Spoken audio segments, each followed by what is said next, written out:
Top quality और consistent performance के लिए सिर्फ सिल्वर पंप्स। टॉप क्वालिटी और कंसिस्टेंट परफॉर्मेंस के लिए सिर्फ सिल्वर पंप्स, नाम याद रखना। मालवण तालुक्यातील तळाशील या गावामध्ये समुद्राने अक्षरशः किनारपट्टीला मोठा धोका निर्माण केला आहे आणि किनारपट्टीचा जो भाग आहे तो पूर्णपणे समुद्राने गिळंकित केलेला पाहायला मिळतो। आपण जर हे पाहिलं तर लक्षात येईल दृश्यामध्ये हा जो भाग आहे जवळपास नाही म्हटलं तरी 20 ते 25 मीटरचा जो भाग आहे पूर्णपणे हा समुद्राने गिळंकित केलेला पाहायला मिळतो।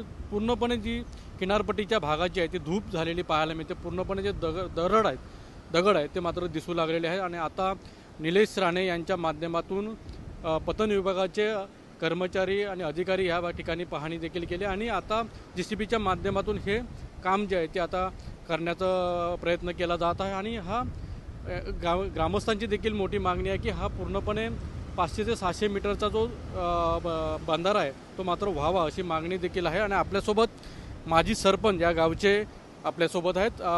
साहेब, नेमकी तुमची मागणी काय आहे आणि आताची नेमकी परिस्थिती काय आहे?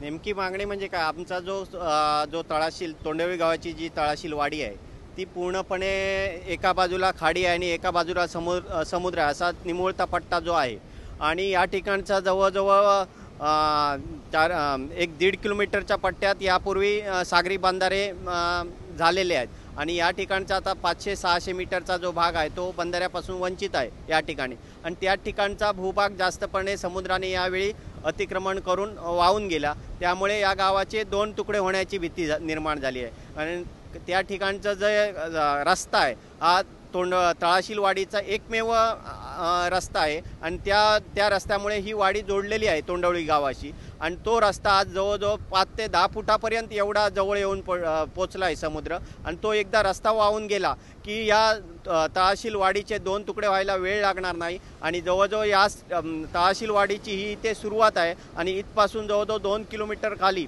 पूर्ण वस्ती राहिलेली आहे। अशा वस्तीत जवळजवळ 150 ते 250 घरं या तळाशील वाडीमध्ये आहेत आणि जवळजवळ 800 ते 1000 लोकवस्ती या ठिकाणी आहे आणि असं पण असताना यापूर्वीचे खासदार होते ते नारायण राणे यांच्यामार्फत 2 वेळाचं बंधाऱ्याचं काम झालं, त्याच्यानंतर 2 टप्प्याचं काम माजी आमदार वैभवजी नाईक यांच्या माध्यमातून झालं आणि हे 500 ते 700 मीटरचा जो बंधारा आहे तो अपूर्ण होता। आम्ही 2-3 वर्ष शासनाकडे वेळोवेळी प्रयत्न करतोय, मागणी करतोय की राहिलेला भाग पूर्ण करा। त्यामुळे आमची जी वाडी आहे ती अति संवेदनशील आहे, कारण कसं होतं आहे की समुद्र आणि खाडी याच्यामधलं अंतर जवळजवळ 20 ते 25 मीटरच आहे आणि त्यामुळे सगळ्यात निमुळता भाग आहे तो या ठिकाणी आहे आणि या ठिकाणून जर पूर्णपणे जो रस्ता वाहून गेला तर या वाडीचे 2 तुकडे होणार।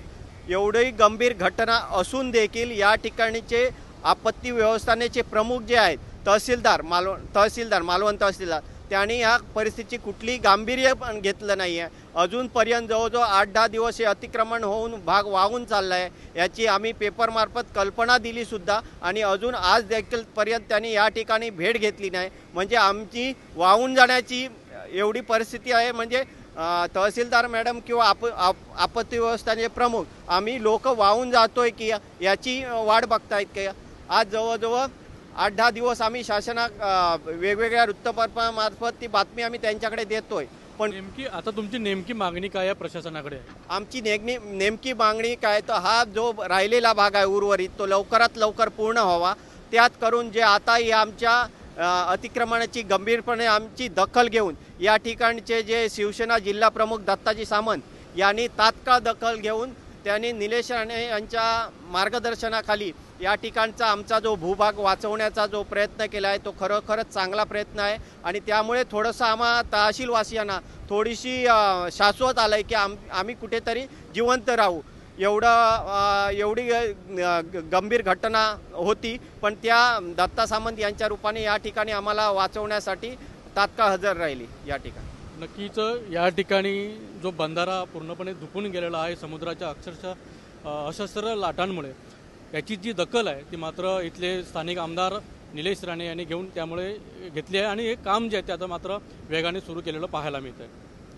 अनंत पाताडे, TV9 मराठी, सिंधुदुर्ग।